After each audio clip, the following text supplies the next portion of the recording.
Halo, selamat pagi. Assalamualaikum warahmatullahi wabarakatuh. Puji syukur kehadirat Tuhan Yang Maha Esa, Allah Subhanahu wa Ta'ala. Pada pagi hari yang sangat cerah ini, bisa berjumpa dengan saya, Tita Apriani SPD, selaku guru mata pelajaran kimia di SMA N1 Sungai Laur. Dan untuk kali ini, saya akan menyampaikan beberapa pokok pembahasan tentang materi yang berjudul titrasi.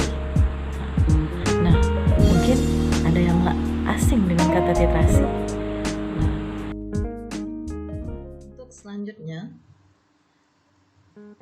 saya akan menjelaskan tentang kompetensi dasar yang harus dikuasai pada materi titrasi ini, yaitu menganalisis data hasil berbagai jenis titrasi asam basa, menyimpulkan hasil analisis data, dan percobaan titrasi. Kemudian tujuan pembelajaran yang harus kita kuasai untuk materi pembelajaran ini adalah menjelaskan titik akhir dan titik ekvivalen titrasi asam basa, menentukan konsentrasi pentiter atau zat yang dititrasi, kemudian menganalisis cara melakukan titrasi asam basa, dapat melalui media video, menentukan titik ekivalen titrasi, kemudian membuat kurva titrasi serta memilih indikator yang tepat.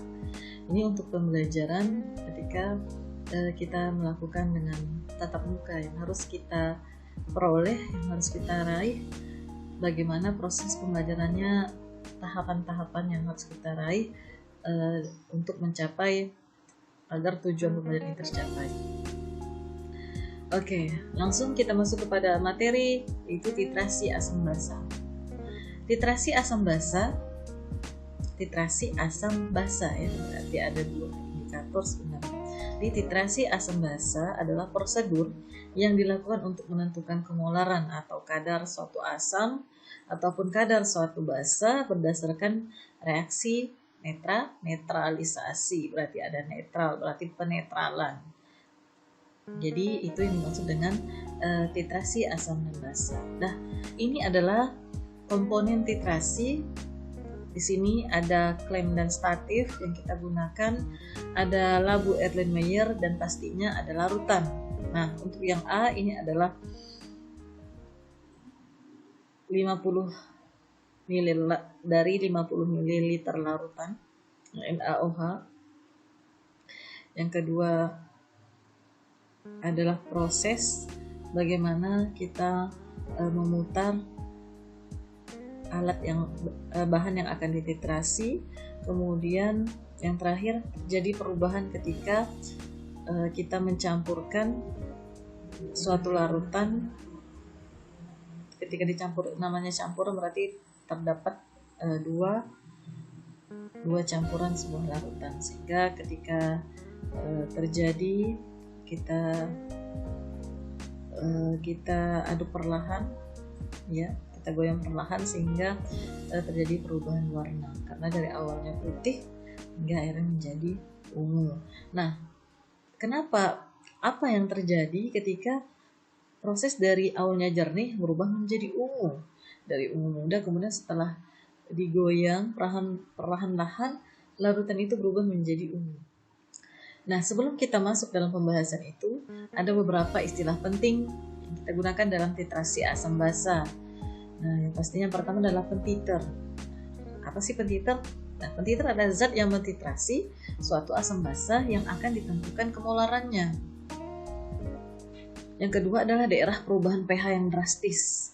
Daerah di mana penambahan sedikit tetes pentiter akan mengubah warna. Jadi tidak langsung dimasukkan zat yang mentitrasi itu langsung kita masukkan semua sehingga berubah, tidak, perlahan-lahan sehingga terjadi perubahan warna. Karena kalau langsung kita masukkan semua mungkin hasilnya tidak maksimal atau tidak sesuai dengan apa yang kita ukur.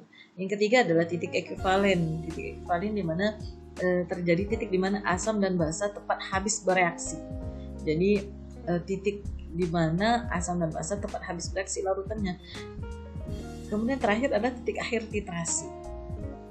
Titik di mana indikator, tadi baru larutan asam dan basanya.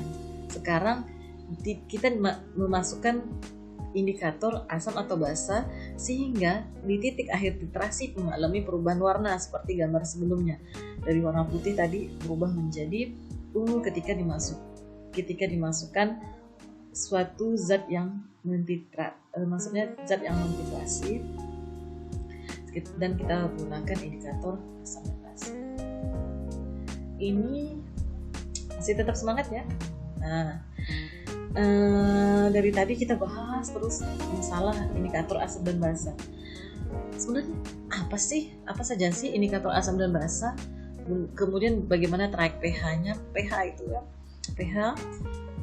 Kemudian perubahan warna dan larutan asamnya apa warnanya, larutan basanya apa dengan menggunakan indikator. Karena biasanya pada materi sebelumnya kita menggunakan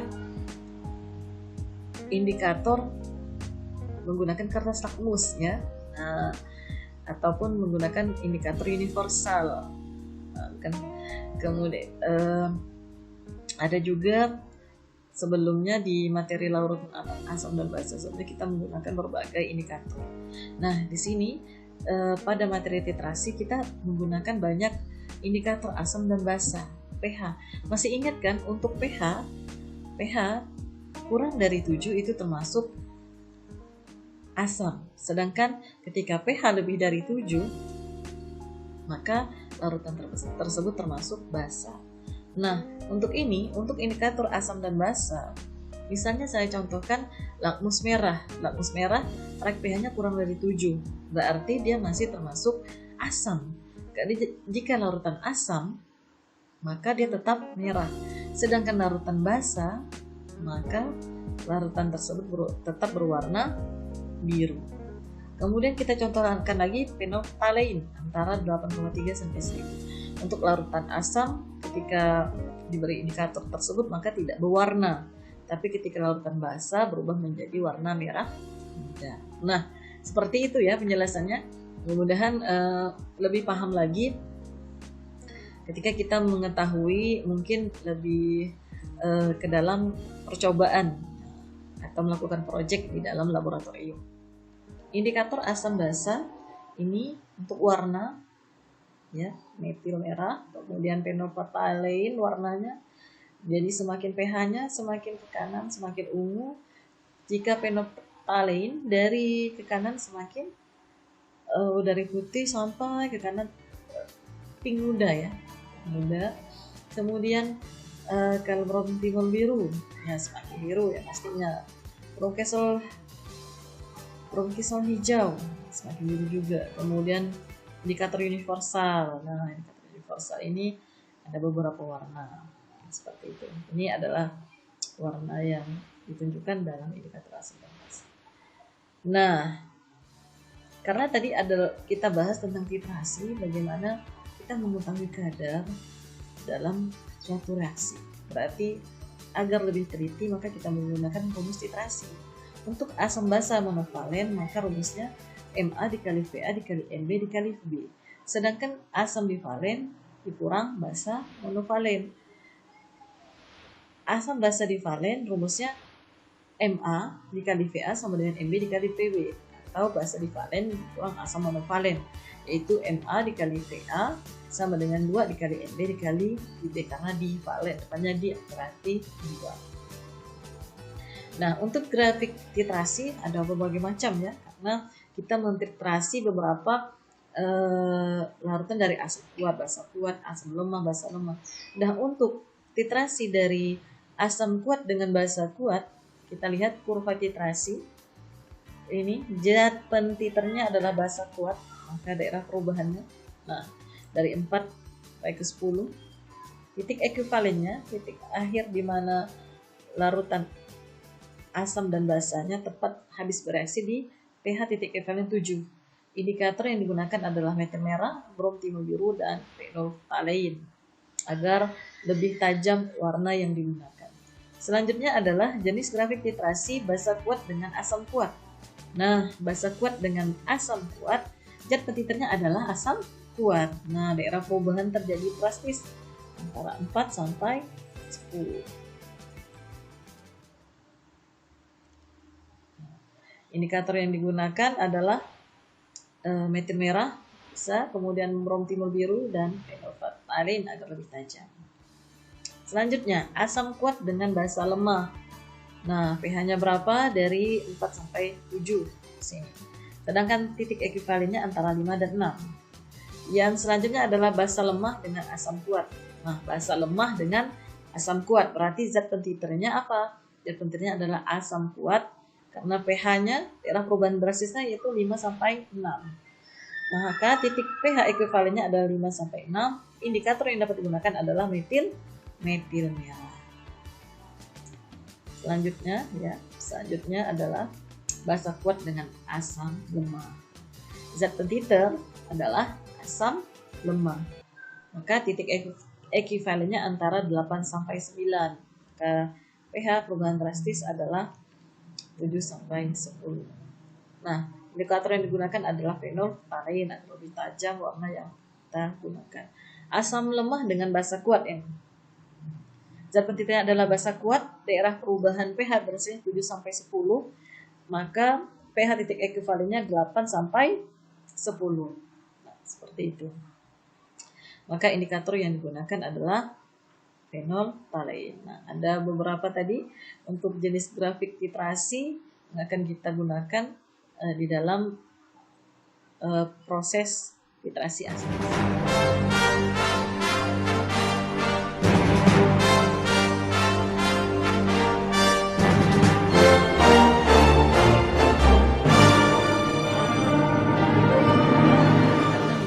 Video dari tadi materi kemudian grafik, mungkin semuanya ingin melihat bagaimana sih proses kerja atau proyek yang dilakukan ketika di dalam laboratorium sehingga lebih kita semua atau peserta didik lebih memahami bagaimana proses terjadinya perubahan warna ketika terjadi pada akhir titrasi. Nah, silakan tonton video percobaan berikut.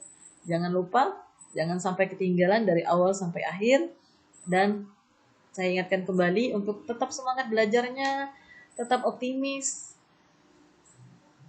Sebenarnya kimia itu mudah. Nah, mudahnya seperti apa? Agar mudah dan menyenangkan, kita harus paham, kemudian mengerti, kemudian disenangi. Nah, setelah senang, mungkin kita akan, oh iya, ternyata kimia itu mudah dan menyenangkan. Nah, untuk lebih memahaminya, saya akan menunjukkan video percobaan tentang titrasi dengan menggunakan indikator asam dan basa. Oke? Tetap fokus di channel ini. Jangan lupa like and subscribe pada channel YouTube berikut ini. Nah, oke, stay tune.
Nah, video percobaan yang dapat kita lihat dari proses yang terjadi sehingga titik akhir literasi terjadi perubahan warna. Nah, sudah paham ya?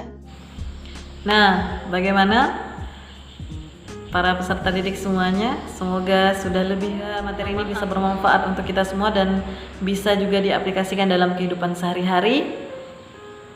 Jangan lupa like and subscribe serta komen pada channel YouTube Lita Factor ini, dan tetap menonton di video-video pembelajaran saya selanjutnya. Semoga lebih baik lagi ke depannya dalam pembuatan video pembelajaran. Terima kasih atas segala partisipasinya. Salam semangat, salam literasi.